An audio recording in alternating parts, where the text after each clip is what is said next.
بسم اللہ الرحمن الرحیم۔ السلام علیکم ناظرین، میں ہوں محمد آصف اور آپ دیکھ رہے ہیں پروگرام آن دا ٹیبل ہمارے نیو یارک اسٹوڈیو سے۔ ناظرین، سیریا میں 2,20,000 انسان شہید ہو چکے ہیں، 11 ملین انٹرنلی ڈسپلیس ہیں، 4 ملین ریفیوجی ہیں، جو کہ دنیا میں اس وقت ریفیوجی کی سب سے بڑی تعداد ہے۔ ہم اپنے دور کا سب سے بڑا ہیومینیٹیرین کرائسس وٹنس کر رہے ہیں۔ ناظرین، کچھ لوگ اپنی جان کا نذرانہ دے کر دنیا کو ہمیشہ کے لیے بدل جاتے ہیں۔ جب ننھے الیان کی لاش ترکی کے ساحل پر ملی، اس کی تصویروں نے پوری دنیا کے ضمیر کو جھنجھوڑ کے رکھ دیا۔ اس وقت مغربی دنیا پوری کوشش کر رہی ہے کہ اس کرائسس میں بھرپور حصہ لیا جائے، مگر مسلم امہ کے کردار پر سوال جواب اٹھائے جا رہے ہیں۔ اس پر بات چیت کرنے کے لیے آج میرے ٹیبل پینل میں موجود ہیں پاکستان کے سینئر صحافی، اینکر مین اور بہت سی کتابوں کے مصنف سہیل وڑائچ صاحب، دنیا نیوز کے بیورو چیف معاوض صدیقی، ڈاکٹر سہیل جیمہ جو کہ پولیٹیکل سائنٹسٹ ہیں اور ماہر نفسیات بھی ہیں۔ میں اپنی بات چیت کا آغاز سہیل وڑائچ صاحب سے کرتا ہوں کہ وہ ان کرائسس پر روشنی ڈالیں۔ جی سہیل صاحب۔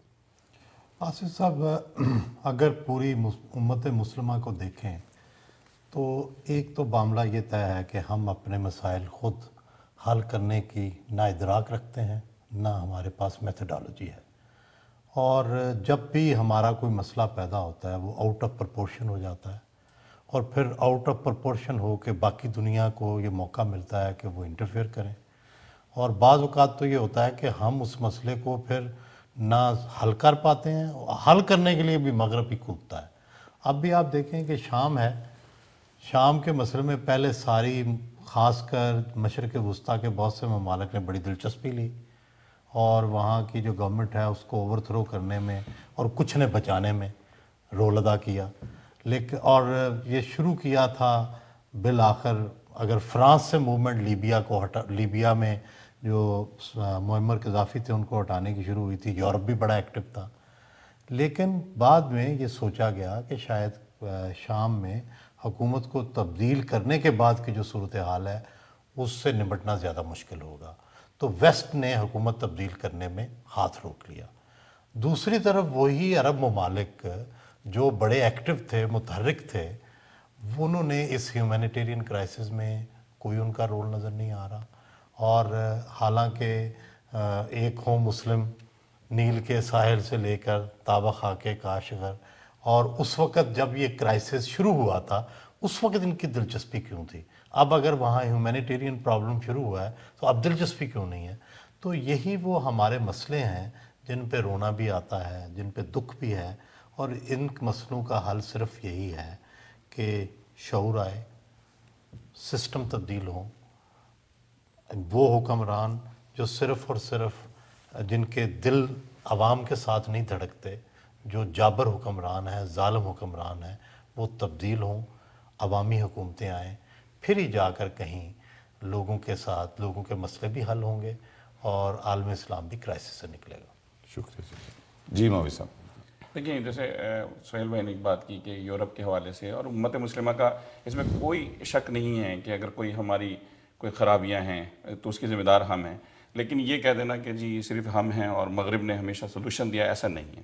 یہاں میں سہیل بھائی کے بات سے ٹرائی کروں گا، بلکہ کرائسس کریٹ کرنے میں بہت بڑا ہاتھ ہے۔ مطلب اگر آپ یہ دیکھیں جس کا وقت کمزور تھی اس وقت اگر پیچھے آپ لے کے چلیں تو بنیادی طور پہ جب یہ یہاں سے گئے ہیں یورپین یا انگریز گئے ہیں، اس کے بعد ڈیوائڈ کا جو سلسلہ کیا ہے، ایک ہی ملک تھا نا یہ، شام اور عراق اور یہ سارے ایک کویت، یہ سب ایک ملک تھے، اس کو حصے میں بکرے میں تقسیم کر کے گئے اس لیے کہ مسلمان اس وقت کمزور تھے۔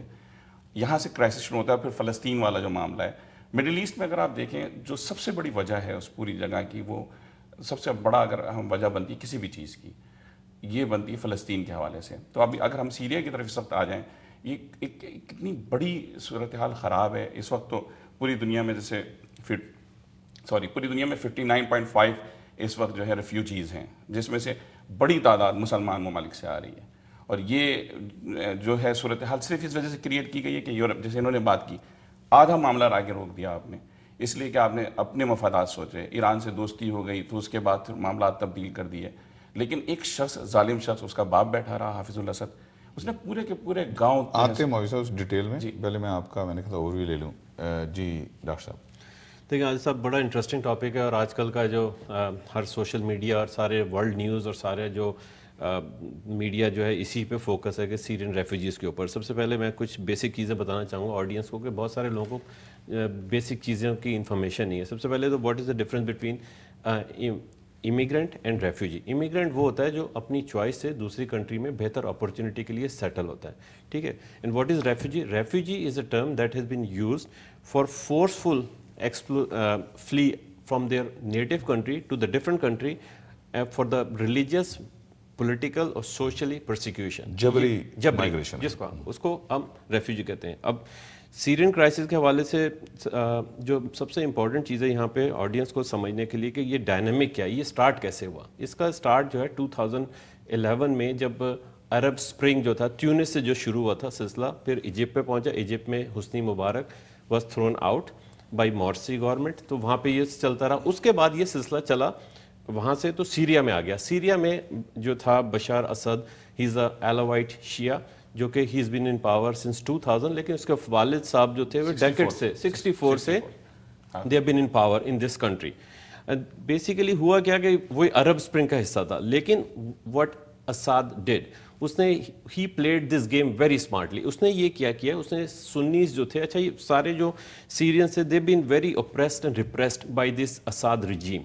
اس نے کیا کہ یہ سارا جو عرب سپرنگ کا جو گیم تھا اس نے شیعہ ورسز سنی کے اوپر کنورٹ کر دیا. اس نے سنیوں کو پروسیکیوٹ کرنا شروع کیا, مارنا شروع کیا. جب سنیوں کو مارنا شروع کیا تو یہ game become like Sunni versus Shia. Sunni lobby کو سارے عرب گلف سٹیٹ, سعودیہ, کویت, یو اے ای, ان کی سپورٹ ملنا شروع ہوئی. جو شیعہ تھے وہ بیسیکلی ایران اور حزب اللہ والے ان کی طرف آ گئے. اب وہاں پہ ایک دم جو فوکس تھا سارا شیعہ سنی بن گیا. ویسٹ بھی ایک دم سے پیچھے ہٹ گیا. پہلے ہو سکتا ہے ویسٹ کا یہ پلان ہو کہ جس طرح وہاں پہ انہوں نے حسنی مبارک کو چینج کیا, یہاں پہ اساد کو بھی چینج کریں. لیکن جب شیعہ سنی کا یہ ایک دم سے کانفلکٹ جو کہ پولرائز کیا اس نے اساد نے, تو یہ گیم بالکل ٹوٹلی گیم ہی چینج ہو گیا. اب وہاں پہ اب دیکھیں اس ٹائم پہ جیسے آپ نے بولا کہ بیسیکلی 7 ملین انٹرنلی ڈسپلیس ہیں, 4 ملین ایکسٹرنلی ڈسپلیس ریفیوجیز ہیں. 23 ملین کی پاپولیشن ہے ٹوٹل شیعہ کی, تو half of the population has been displaced out of the their location. اس میں سے 2,20,000 آدمی جو ہیں وہ شہید ہو چکے ہیں.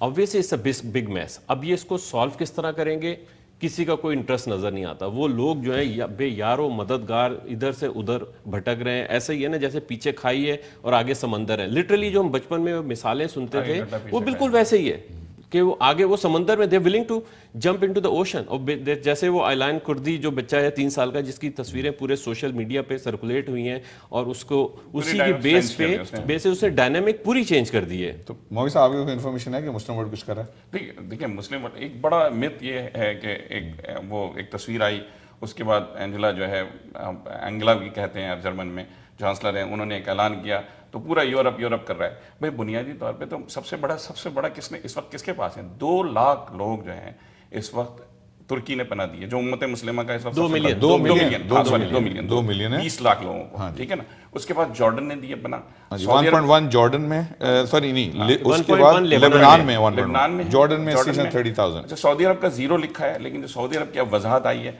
مجھے نہیں معلوم کہ اس کی آفیشیل ویلیو کیا ہے, لیکن آفیشیل ان کی وضاحت آئی ہے, اشتہارات بھی شائع کیے ہیں کہ انہوں نے ہم نے ان کو ریفیوجیز کی طرح نہیں رکھا, ہم نے ان کو اپنے اندر ضم کیا ہے. 1 لاکھ شامی ہمارے پاس اسٹوڈنٹ ہیں, 5 لاکھ کی تعداد وہ بتا رہے ہیں, اور یہ ممکن نہیں ہے کہ نہ لیا انہوں نے. وہ ظاہر بات ہے شیعہ سنی کا الگ مسئلہ ہے, لیکن یہ کہنا کہ بالکل غلط بات ہے. بلکہ مسلمانوں کا ہاتھ سب سے زیادہ ہے, اور خاص طور پر ترکی, یعنی ترکی کے صدر نے اعلان کیا ہے کہ جو شخص اپنے گھر میں ان ریفیوجیز کو رکھے گا اس سے بجلی کا بل نہیں لیا جائے گا, اس سے پانی کا بل نہیں لیا جائے گا, اور اس کو سہولتیں دی جائیں گی. یہ کریکٹر شو کیا ہے. اور دوسرے اعلان کے باپ کو بھی اسی نے کال کی تھی, ان کے وزیر اعظم نے کال کر کے, صدر نے کال کر کے کہا کہ کاش تم ترکی چھوڑ کے نہ جاتے, بہتر, کیونکہ مستقبل بہتر نظر آ رہا ہے. میں کہتا ہوں کہ ہمیں یورپ کی تعریف کرنی چاہیے, نو ڈاؤٹ اباؤٹ اٹ. لیکن ایک سوال یہ بھی اٹھ رہا ہے, جیسے یورپ نے ایک برطانیہ کے لوگوں نے یہ کہا ہے کہ یہ اس لیے اسمارٹ بن رہے ہیں جرمنی والے, اس سے ہو سکتا ہے غلط بات ہو, کہ ان کی آبادی جو تازہ ترین سروے کے مطابق ہے اس وقت 8.3 کروڑ ہے. یہ کم ہو کے 20 سال میں 30 سال میں کم ہو کے 7.3 کروڑ رہ جائے گی. ان کو لوگوں کی ضرورت ہے. جو ریفیوجیز اتنا دمخم رکھتے ہیں کہ وہ سمندر پار کر کے ان کے پاس آئیں گے, تو تاریخ نے ہمیشہ ثابت کیا ہے کہ ایسے ریفیوجیز معاشرے میں پازیٹیو کردار ادا کرتے ہیں, معیشت کا بہت بڑا حصہ بنتے ہیں. جس طرح امیگرینٹس بنتے ہیں اسی طرح ریفیوجیز بنتے ہیں. ایک یورپ کی رائے ہے, یہ مسلمانوں کی رائے نہیں ہے, تو لہٰذا ہمیں اس طرح لینا چاہیے. یہ نہیں کہ ہم اپنے مسلمانوں کو ہی گالیاں دینی شروع کر دیں, اور ہر مسلمان اس وقت. ہاں جی ناظرین, stay tuned with us, we'll be right back.